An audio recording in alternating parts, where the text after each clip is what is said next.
Salmo 51, no primeiro versículo, tá bom? Tem misericórdia de mim, ó Deus, segundo a tua benignidade. Apaga as minhas transgressões, segundo a multidão das tuas misericórdias. Lava-me completamente da minha iniquidade e purifica-me do meu pecado, porque eu conheço as minhas transgressões e o meu pecado está sempre diante de mim. Contra ti somente pequei e fiz aos teus olhos parecer mal, para que seja justificado quando falares e puro quando julgares. Eis que em iniquidade fui formado, e em pecado me concebeu minha mãe. Eis que amas a verdade no íntimo, e no oculto me fazes conhecer a sabedoria. Purifica-me com isopo e ficarei puro. Lava-me e ficarei mais alvo do que a neve. Faze-me ouvir júbilo e alegria, para que goze os ossos que tu quebraste. Esconde a tua face dos meus pecados e apaga todas as minhas iniquidades.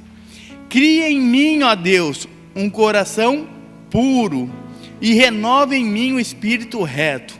Não me lance fora da tua presença e não retire de mim o teu Espírito Santo.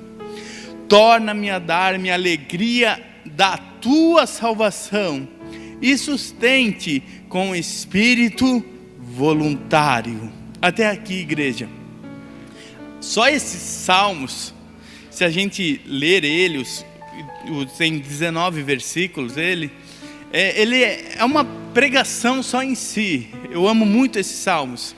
E o escritor, vocês devem saber, foi Davi. Davi não escreveu todos os salmos, mas esse específico, e a maioria deles, foi Davi que escreveu.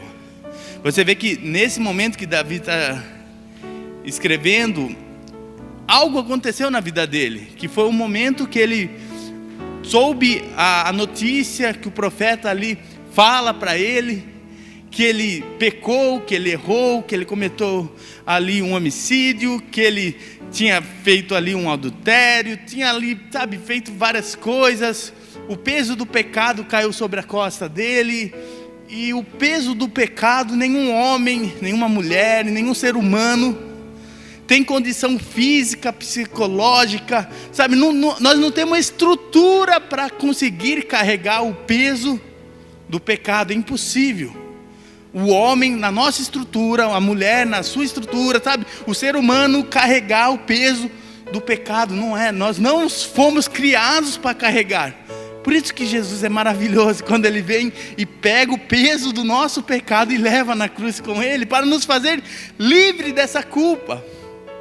Mas Davi aqui, ele não tem esse conhecimento, ele está ali perdido, porque ele sabe que ele é o culpado. E dói muito quando você comete algo e você sabe que está errado. Uma coisa é você decepcionar as pessoas. Hoje até na live o pastor Daniel ele falou sobre isso. Outra coisa é você se decepcionar consigo mesmo. E eu acho que isso talvez seja pior, porque algo que alguém estava esperando de mim é uma coisa, mas eu me decepcionar comigo mesmo, às vezes acaba sendo um peso maior. E Davi, ele estava nessa situação. Ele foi criado de uma maneira, ele cresceu de uma maneira, agora com os erros, ele vê num beco sem saída, num precipício. Ele falou: eu não sei o que fazer, Deus, nesse momento de culpa. O diabo é especialista em nos acusar. Ele é especialista em trabalhar em nossa mente e falar: você fez isso, você fez aquilo, você cometeu, você é culpado, você é merecedor da culpa que você está carregando. E o problema é que a gente acredita mais naquilo que o mal fala em nossa mente do que o próprio Deus nos prometeu, e esse peso vai nos deixando paralisado. Só para você entender aonde que eu quero chegar com esses salmos e com essa palavra, vamos começar do início da vida de Davi. No versículo 5 aqui, ele escreve: em pecado eu fui concebido. Ele fala assim do jeito que ele nasceu: eis que em iniquidade fui formado, e em pecado concebeu a minha mãe. Entende-se então que Davi, ele não era um filho legítimo ali na casa. Entende-se isso. A Bíblia não é explícita, mas entende-se isso. Porque os irmãos dele já não gostavam deles.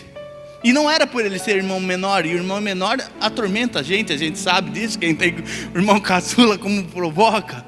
Mas não é somente por isso.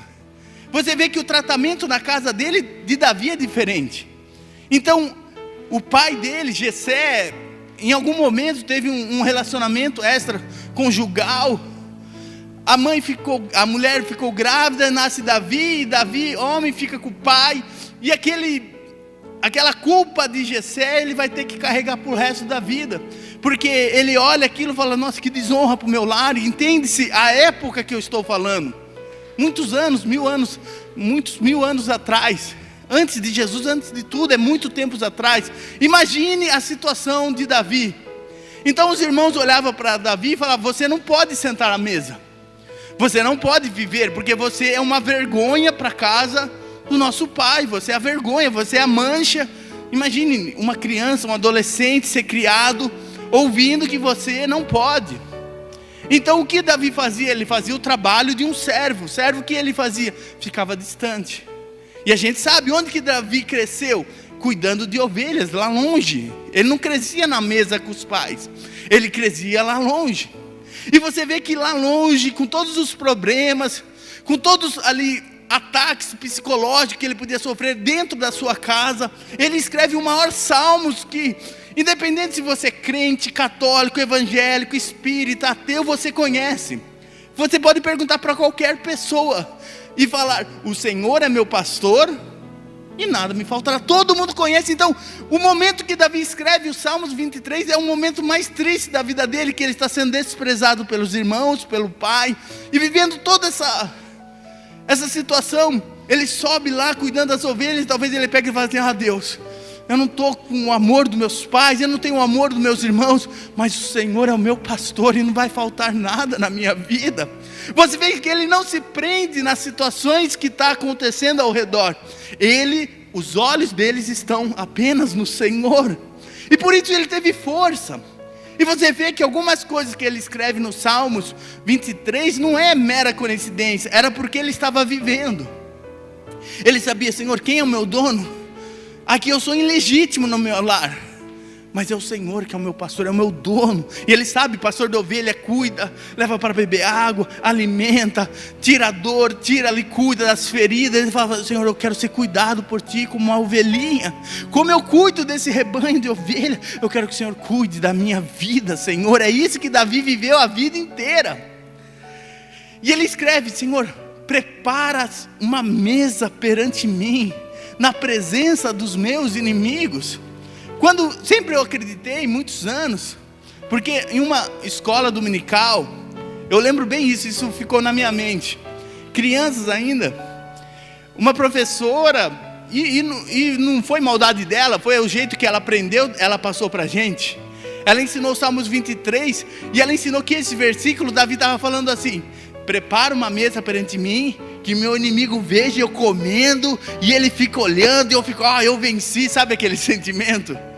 Eu quero demonstrar. Mas se fosse isso, Deus não ia colocar nesses salmos, porque na casa dele, ele era como um inimigo.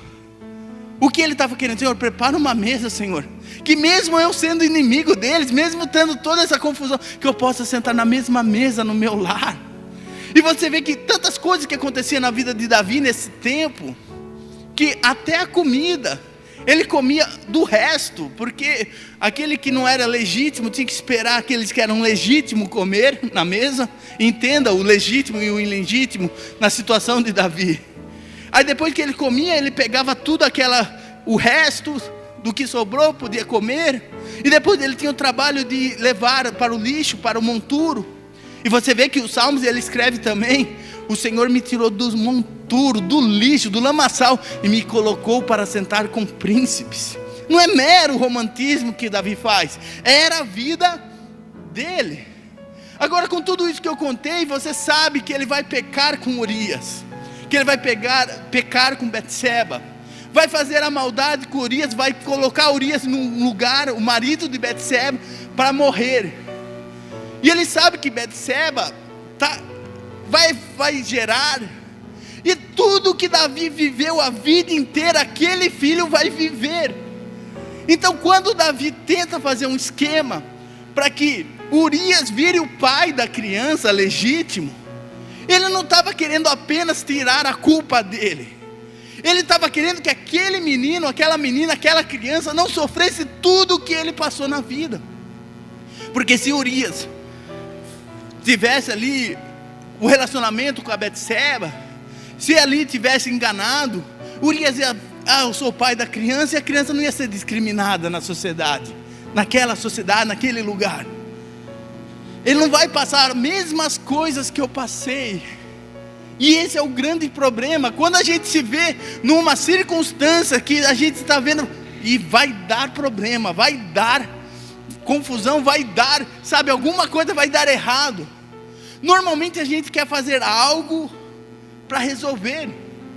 Você vê que Davi, ele age de todas as formas. Traz aqui Urias, faz ele, Urias, vai para sua casa, vai lá, fica com a sua esposa, não descansa, você merece. E ele queria resolver, mas quando a gente tenta resolver um problema com as nossas próprias mãos, sempre a gente acaba piorando.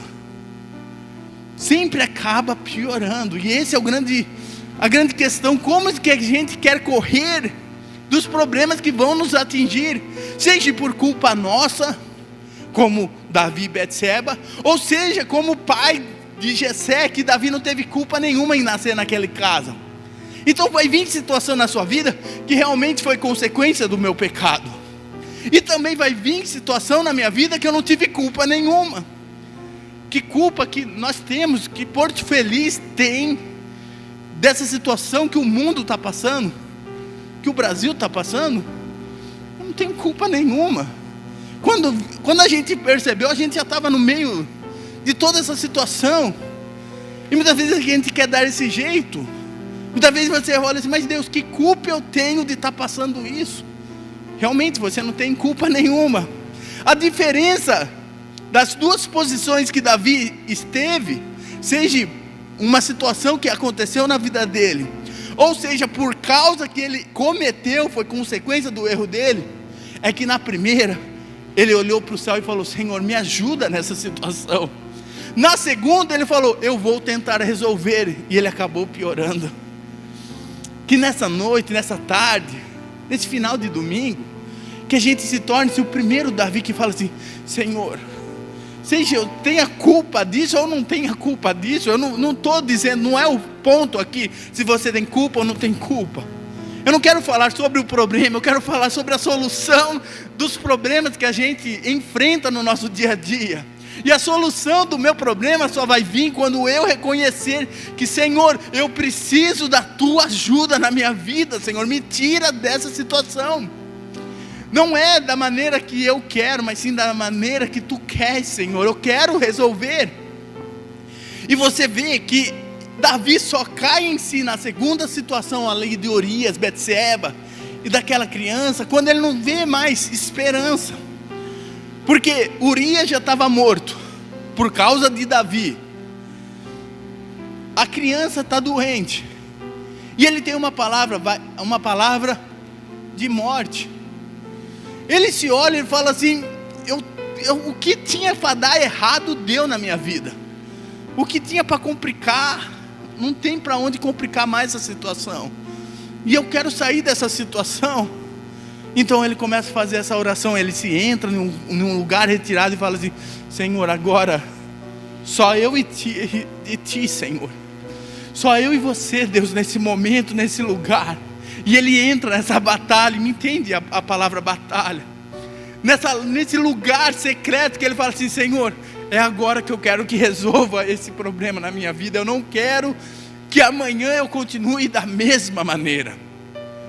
Óbvio que a solução que Deus possa dar para a gente é muito diferente da solução que a gente queria que tivesse.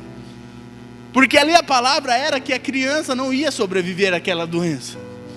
E Davi fica orando, chorando, falando: Senhor, tem misericórdia, eu não quero a morte dessa criança, Senhor. E a criança veio falecer. Então a gente entende que as soluções de algumas situações que a gente vai viver não vai ser como a gente quer. Não consigo explicar o porquê. Alguém pode falar: mas que culpa tinha a criança, mas que culpa tinha Davi lá atrás. Eu não estou aqui para falar e para explicar o inexplicável, aquilo que a gente não consegue entender. O que eu quero falar é para a gente começar a entrar no nosso quarto, nesse secreto que Davi entrou, porque ele se via numa situação que ele não tinha nem alegria mais na salvação. E você vê nesse capítulo 51, nesse livro, nesse Salmo 51, que ele fala: Senhor, volta a dar em mim a alegria da tua salvação, eu não quero mais viver assim. Então entende-se que Davi, até podemos dizer que ele chegou até a se desviar por um momento de tempo, talvez. Ele não tinha nem mais alegria na salvação do Senhor. Ele falou: Senhor, eu quero voltar a ter alegria. E ele fala no versículo 5: ó Senhor, eu fui gerado em pecado, em iniquidade eu fui gerado. Ele começou a reconhecer quem ele era realmente, porque o poder, e isso aí não é só para Davi, é para qualquer pessoa. O poder, o status, sabe, a vida melhorar, muda as pessoas. Sabe, a pessoa vivia lá cuidando dos animais, comendo o resto. Agora ele é o rei, que ele come o melhor que tem no país. Entende como muda? Aí ele chega numa situação que ele fala: Senhor, tudo que eu estou vivendo não sou eu, Senhor. Eu sou quem? Aquele lá que foi criado em iniquidade. Eu sou o que veio do nada, Senhor. Se eu estou aqui é por causa do Senhor, Senhor. Então volta a dar aquela alegria da tua salvação. Eu não quero ser mais alegre porque eu sou um rei. Eu quero ser alegre porque meu nome está no livro da vida.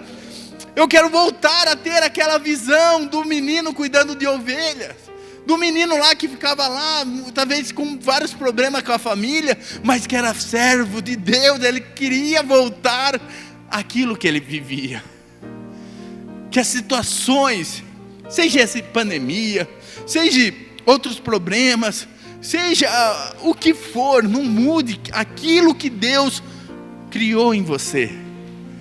Seja o dinheiro, seja a falta do dinheiro, seja as alegrias, seja muitas vezes os momentos difíceis, que não mude, que a gente volte a ser aquele Davi que pode sim ter problema, e a gente vai enfrentar, mas a alegria do Senhor que é a minha força, não é mais as riquezas do templo, não é um reinado, não é a mesa farta, é o Senhor que é a minha alegria. Por isso que esse salmo ele fala assim: Senhor, a ti, Senhor, eu pequei, contra ti somente pequei. E a gente olha esse versículo e fala: não, ele pecou contra Urias, contra Betseba, contra a criança. Mas ele entendeu: Senhor, eu preciso me acertar contigo primeiro. Eu preciso me acertar contigo. Muitas vezes Davi estava ali querendo resolver o mundo externo. Não é que a gente não tem que fazer a nossa parte no mundo externo, me entenda, mas a gente quer resolver tantas coisas aqui e esquece que a gente está perdendo algo muito maior. Quando acontece o pecado, muitas vezes a gente: não, eu tenho que resolver isso, porque se alguém vê o meu pecado, vai ficar muito feio. E eu sou da igreja, eu sou daqui da frente, eu sou parente do pastor, eu sou filho do pastor, entende? Então eu tenho que resolver para que ninguém saiba que eu estou problema, sei lá, na minha casa, no meu casamento, problema com meu filho.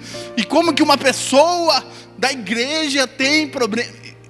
E a gente está tão preocupada com o mundo exterior, como Davi, se Urias ficar sabendo, se a criança ficar com problemas, se a Betseba criar, esse menino vai ser criado. E ele esqueceu que ele estava muito longe do Senhor. Mas aqui, naquele problema, naquele quarto, naquela noite que ele chorou, ele voltou: Senhor, eu quero esquecer esses problemas externos. Essa consequência eu vou ter que viver, né? É a vida, vou ter que viver a consequência, sendo culpa minha ou não. Mas eu quero passar isso contigo, Senhor, eu não quero passar sozinho. Lá cuidando de ovelha, o Senhor era o pastor de Davi. E a partir desse Salmo 51, o Senhor continuou sendo pastor de Davi. É maravilhoso isso. Não foi o pecado que tirou o Senhor perto de Davi, foi o Davi que se afastou do Senhor. O Senhor nunca vai sair de perto de nós. Isso que é maravilhoso, isso que é grandioso. Por mais que eu possa errar, o Senhor continua perto de mim. É eu que me afasto. E do mesmo jeito que eu tomei a atitude de me afastar do Senhor, eu posso hoje, nessa noite, falar: Senhor, eu quero voltar, Senhor, ter a alegria da Tua salvação. Eu quero voltar, Senhor, sentir o Teu Espírito Santo. Eu quero voltar, Senhor, ter a alegria de ir à Tua casa. Eu quero voltar, Senhor, ter a alegria no Teu nome, Senhor. Eu quero voltar ao primeiro amor. Existe uma igreja que recebe uma carta que fala: você perdeu o amor, o primeiro amor, você não tem mais esse amor. Que hoje a gente não seja como essa igreja, mas seja uma pessoa que fala assim: Senhor, realmente eu tenho problemas, tem consequências que eu tenho que viver, eu não sei o que vai acontecer, mas eu vou continuar contigo, Senhor. Como diz aquela música: segura na mão de Deus e vai. Não deixe a dificuldade, os problemas, as consequências dos nossos erros afastar você de Deus. Afastar, porque a primeira coisa, eu já estou encerrando, que quando o pecado vem em nossas vidas, é se afastar. Isso é a essência do ser humano. É engraçado porque eu vejo até o meu filho, eu deixei meu celular carregando, aí daqui a pouco, cadê o Isaac? Cadê o Isaac? Sabe aquele 5 segundos que você fala assim: mas cadê essa criança? Aí eu olho, ele está escondido, com o celular que tirou do carregador escondido, e ele sabe que ele não pode pegar. É impressionante. Quem mandou ele se esconder? Quem mandou ele ir para aquele cantinho? Então, está no ser humano que quando vem o erro, a primeira coisa que a gente tenta fazer é se esconder. Pedro se escondeu, quando negou Jesus, ele se escondeu, foi chorar, foi lá para o mar. Sabe, a gente tem isso dentro de nós. Errou, o que eu faço? Eu me isolo. Davi, ele tentou se isolar, tentou resolver, mas não deu certo. Hoje que a gente mude a nossa mente, que a gente mude nosso princípios. Errei, aí que eu vou chegar perto dele. É agora que eu vou me aproximar dele, porque é dele que vem a minha salvação. Amém, igreja? Que Deus te abençoe no nome do Senhor Jesus Cristo.